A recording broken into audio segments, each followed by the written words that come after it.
Fala galera do DNA, a gente está aqui para falar um pouco sobre o jogo do Fla-Flu de ontem, né? Nós tivemos aí um embate bem diferente do que a gente pretendia assistir. Nós imaginávamos que o Fluminense teria que participar do jogo com imposição maior.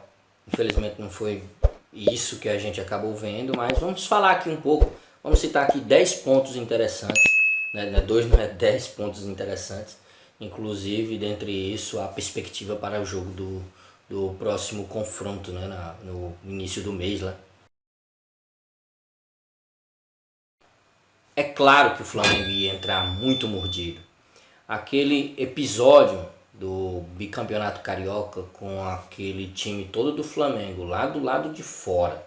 Eles não entraram, né? Eles ficaram do lado de fora aguardando a entrega de troféu e de medalha. Após a comemoração é que eles entraram mordidos para dentro do vestiário e de lá para cá, claro que sempre que fosse possível eles iriam cada vez mais inflamar o máximo possível um reencontro, já pretendendo isso para o próximo jogo que seria no Brasileiro, e acabou isso acontecendo logo numa Copa do Brasil.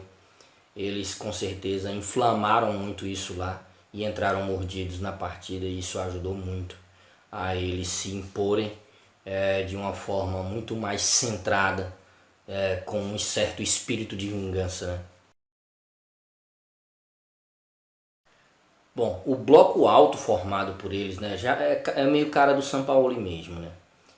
O Dorival Júnior, alguns, o Jorge Jesus, né? Eles gostam dessa marcação bem adiantada. Contudo, não adiantada como o Fluminense, ele tem um bloco muito curto quando ele marca.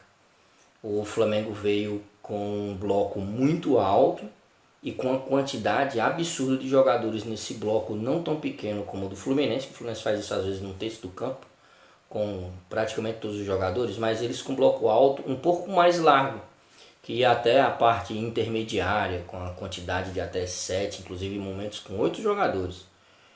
E abafando em todo momento, principalmente quando alguém dava um bote, um pouco característico do Fluminense também, mas o Fluminense com um bloco um pouquinho mais curto às pessoas mais próximas. O Flamengo fez isso com as pessoas próximas à jogada e com a parte formando um bloco maior em distância média. O Fluminense teve dificuldade com isso, principalmente com a questão que o Flamengo teve, inclusive foi notório tanto na questão das faltas recebidas. O Fluminense teve 20 e tantas faltas recebidas e o Flamengo apenas 5. E eles admitiram na saída do jogo que a ideia seria, se não consegue fazer a captura da bola na hora da tentativa, né, do combate direto, do primeiro combate, que eles iriam ter que parar a jogada, fazer a falta. E aí, essa outra parte a gente vai falar mais pra frente, quando tiver na parte da arbitragem. Nossa, cara, a ausência do Alexander. Eu tinha feito um vídeo para postar, infelizmente não deu tempo. Mas eu ia falar sobre a ausência do Alexander. Nossa, cara, o Alexander faltando, hoje cada vez mais é nítido isso, né? O Lima, no lugar do Alexander, ele não faz bem um box to box, ele circula mais de um lado para o outro. É diferente do que o Alexander faz, que ele é um box to box de uma área para outra ali, forma aquela espinha vertical. Isso ali é impressionante a forma com que ele faz. O Martinelli fazia isso muito na base, mas ela era bem central. O Martinelli trabalhava mais assim no sub-17.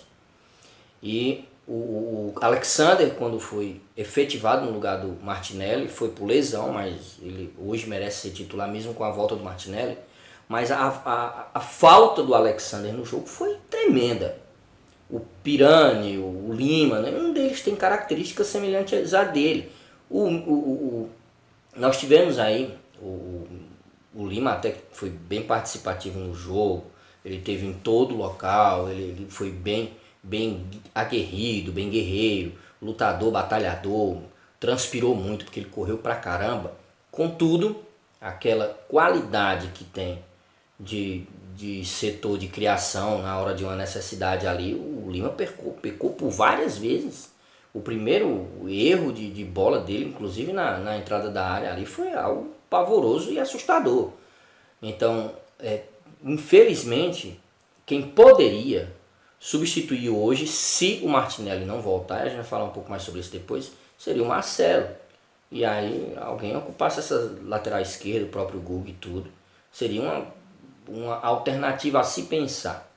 Mas quanto à questão de cobrir a marcação, nem o próprio, infelizmente, aí menos ainda o Marcelo faria, né? Mas a gente teria uma qualidade um pouco maior nessa saída de bola, e aí no lugar de o Marcelo ficar um pouco mais recuado, aí sim recuaria o Lima, né? E adiantaria mais o Marcelo para trabalhar um pouco mais próximo do Ganso. Então, pelo menos a qualidade de bola para evitar que essa escapada acontecesse, para uma necessidade de uma recomposição muito forte e rápida do sistema defensivo.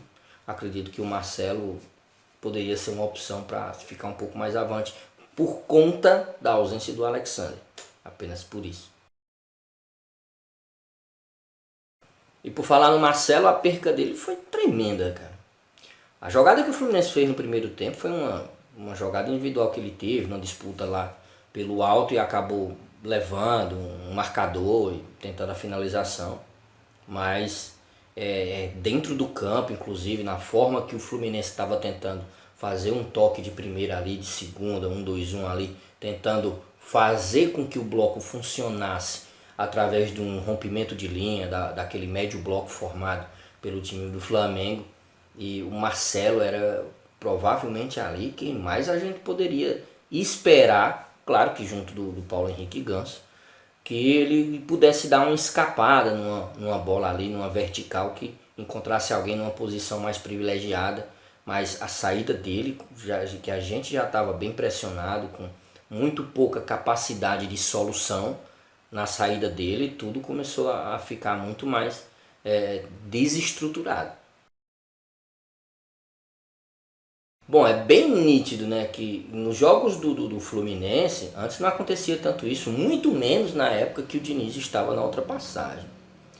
A gente não encontrava muito o Fluminense forçando tantos jogadores a trabalhar de forma defensiva. Hoje o nosso último homem lá, que é o German Can, ele vem trabalhar como um back lá, já ficam as duas linhas praticamente que coladas. E elas ficam bem à frente do goleiro ali e tudo, mas praticamente bem juntas e tudo. E parece muito com o sistema que o pessoal trabalha no sistema de futsal. Que vamos trabalhar de meia quadra, meia quadra, meia quadra, meia quadra, e a gente sai pro desafogo depois. Na marcação, tudo meia quadra. A diferença é que meia quadra ali a gente não está trabalhando meio campo, a gente está trabalhando só meia área, né? Então, é interessante a gente ver que, apesar de tudo que aconteceu, o Fluminense acabou trabalhando de forma defensiva espetacular. Não deveríamos passar por aquilo, mas como, devido várias coisas que aconteceram, e a arbitragem a gente vai falar ainda sobre isso, expulsão, saída do Marcelo, ausência de jogadores, principalmente do Alexandre e tudo, temos que admitir que o nosso sistema defensivo teve aquela bola do Gabriel no primeiro tempo, aí tem a questão do Felipe Melo não ter mais aquela arrancada de cobertura, principalmente porque ele fez uma retirada de posição em diagonal para poder correr em direção à bola, e aí é que o Felipe Melo não alcançaria o Gabriel Barbosa mesmo. Então a gente teve esse problema também, que antes era maior, o nosso sistema defensivo, principalmente no tempo que o Diniz estava aqui da ultrapassagem. Mas acabou que a linha ficando baixa demais, mas talvez em momentos do jogo o Fluminense possa usar isso de acordo com a necessidade e a leitura dinâmica que a partida está pedindo. A verdade é que é estranho, a gente não tem costume de ver isso toda hora, mas que acabou funcionando e o Fluminense acabou segurando o Flamengo. Cara, a gente tem que falar do Ganso, cara. É impressionante o que o Ganso jogou de bola. E é impressionante quanto o Ganso jogou como um guerreiro, né?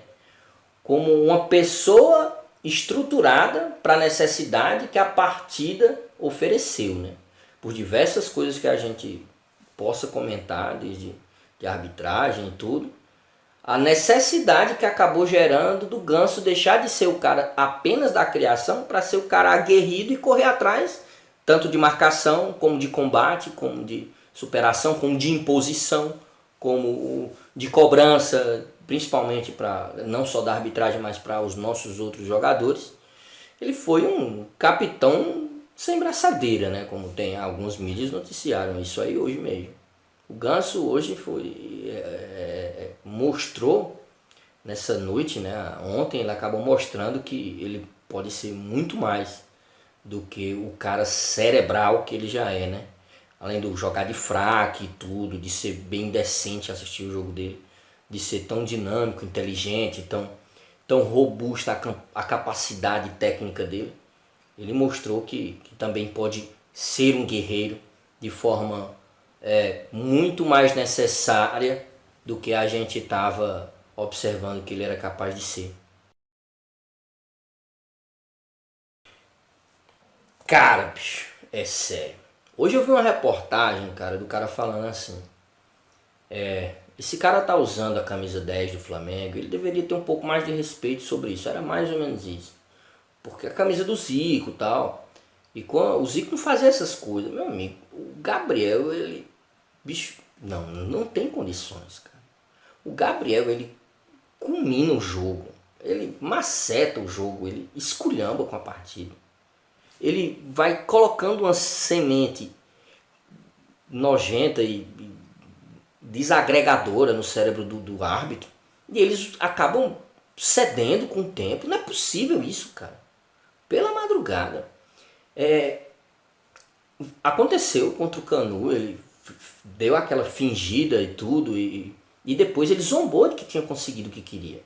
Aí teve a simulação contra o Manuel, depois o pisão totalmente proposital em cima da perna do Paulo Henrique Ganso, que era totalmente fácil dele evitar que pisasse na perna dele, mas foi de propósito, não foi com força, não foi com tanta intensidade para quebrar a perna dele, mas sério, cara, isso era evitável, mas por motivos justamente de ausência de punição, ele continua. E olhem como isso é tão frequente. A gente lembra das nossas partidas, mas se for juntar todas as partidas de todos os times, é sempre assim. E é sempre na base da impunidade. Ele vai minando a coisa, ele vai secando a vontade de fazer as coisas corretas e a arbitragem acaba cedendo, entendeu? É ridículo isso. Cara, falar da arbitragem. Eu já comentei que quando você tá com um time que você começa a observar que o juiz ele trocou a interpretação, ele acabou dando a falta para a posição errada, deu o lateral errado, 2 vezes seguidas assim, isso tira um pouco a concentração do jogador. E isso é meio generalizante, sabe? Isso acaba que o time todo ficando perplexo e eles acabam perdendo um pouco da credulidade da coisa. Então, lasca, cara, sério.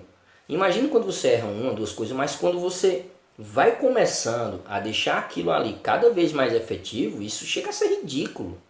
E quando todo mundo começa a notar que tudo isso é sempre agregador para apenas um time, sempre. Eu estou falando só dessa partida. E sobre aquela questão de pesos e medidas, acho que se eu tivesse com o Felipe Melo ali, eu fosse árbitro e tudo, era discutível e possível que eu expulsasse o Felipe Melo. Bem possível. Mas também, assim como era para ser cartão amarelo para o Samuel Xavier, deveria ter sido para o Gabriel Barbosa. Assim como era para ele ter sido expulso por ter ido pisar na perna do Paulo Henrique Ganso. Agora, cadê que o árbitro de vídeo pelo menos chamou ele para ver? A decisão não ia acabar sendo do árbitro? Por que o VAR não chamou o Daronco para ir olhar lá se o Gabriel Barbosa mereceria ser expulso? Mas não fazem. Aí pesos e medidas quando você compara a outros jogos, por exemplo. E aí foram noticiados e mostrado isso em todo lugar. O lance do Carioca com o John Arias, muito semelhante, e o do Fluminense estava muito mais em direção à grande área, muito mais perto. Aí veio o lance do Gabriel com o Felipe Melo ontem. É totalmente descabido. É uma falta de respeito absurda com a instituição centenária, com milhões de torcedores, com o próprio futebol em si, com a justiça. É ridículo. É claro que o Diniz, ele teve uma evolução muito grande em relação ao que ele teve no Fluminense da outra vez. E tudo que ele veio evoluindo acabou mostrando a outros treinadores que era necessário mudar a sua própria estratégia, de em vez de focar sempre em ter um modelo próprio de jogo, quando fosse jogar contra o Fluminense teria que estudar bem mais um pouco para tentar trabalhar em cima da forma com que o Fluminense trabalha, e isso tem se intensificado mais. A necessidade que os treinadores têm tido tem sido cada vez mais de tentar estudar mais o Fluminense antes de jogar contra o Fluminense. Então, todos os times, todos os treinadores têm se transformado muito num estudioso de NFL, que o pessoal trabalha muito essa parte tática, o treinador tem aparecido mais, a precisão das escolhas do treinador, não só como questão de substituição, mas questão de decisões em momentos diferentes do jogo, principalmente da forma de bloqueio, da atitude que o Fluminense tem de jogo. E o Sampaoli é um cara que ele é estudioso, tem uma forma muito interessante de jogar, e é bem definida. Contra o Fluminense ele acabou botando um pouco mais essas linhas à frente, né? Esse bloco médio-alto. E para poder quebrar isso tudo, muita coisa pode rolar pela cabeça do Diniz, mas é importante mencionar que o Diniz estuda cada time antes de cada jogo, ele é estudioso demais em cima de cada equipe, e ele vê vídeos. É evidente que, como o Sampaoli não está há tanto tempo no Flamengo, ele vai estudar mais o Sampaoli em outros times, né, a forma com que ele tem trabalhado, e imaginar se ele vai trabalhar com a mesma estratégia, que é provável, e as formas possíveis que ele pode utilizar. Eu falei sobre a questão do Marcelo integrar um pouco mais o meio, né? Mas para isso o Lima teria que ser o cara mais recuado. Já que a gente precisa trabalhar mais com o Lima, não tem quem faça isso, ou o Martinelli, né? A gente, se Deus quiser, pode ter o Martinelli em mãos. Isso é uma saída para ajudar muito. Outra coisa, a decisão da arbitragem, se no jogo seguinte for de deixar com que o Flamengo faça esse rodízio de faltas, que o Fluminense possa soltar um pouquinho antes de tomar essa falta, para o terceiro homem que está em relação ao lado do campo. Porque como o Fluminense trabalha com o bloco pequeno, com o cara central que comumente é o Paulo Henrique Ganso, e tem um cara na lateral, que vamos supor que é na canhota, então temos o Marcelo, o volante ou o meia que esteja passando ali, ou o próprio Arias, ele vai ter que entrar um pouco mais de lado, em momento mais rápido do que o Fluminense estava trabalhando, e mais rápido ainda o raciocínio de virar essa bola. Para isso a gente tem que ter uma outra pessoa do outro lado. E aí eu usei o Arias agora, mas seria um cara que receptaria essa bola mais à frente, e o último homem da marcação de bloco médio que o Sampaoli tem usado, ele teria que afastar um pouco mais para essa marcação, então aí o cara trocaria e viria um pouco mais por dentro para receber, se fosse o Arias aberto. Mas de qualquer forma, em suma escala de saída, de formação, a gente precisa esticar mais esse último homem do bloco, e nessa saída de bola, esse terceiro homem fazer essa inversão. Apesar de o Diniz trabalhar forçando muito o bloco, observem como as alterações dinâmicas do jogo fizeram com que o Diniz, cada vez mais, jogo a jogo, fizesse mudanças do estilo do jogo em momentos diferentes. Inclusive, o próprio fato do Diniz pedir ao time querer que o jogo acabasse antes do tempo, o que não é muito comum.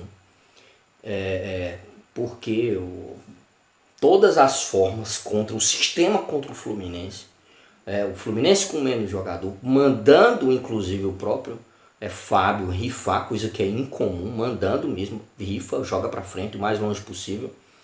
E mesmo que fosse para pegar o Cano lá na frente, para brigar com o zagueiro, que não é, infelizmente, no mano a mano, um jogo alto com ele lá. Justamente essa virada de bola precisa ser feita com a pessoa mais esticada, porque quando a gente tem um bloco médio bem pequeno, no caso do Fluminense, às vezes a saída é estufar ela para que o zagueiro adversário brigue com o nosso centroavante. E aí a gente vai lutar pela primeira bola ali, pela segunda bola, né? Pela primeira e pela segunda bola. Mas o Cano não é o Fred, não é o Acosta, não é um centroavante alto, não é um Léo Gamalho da vida.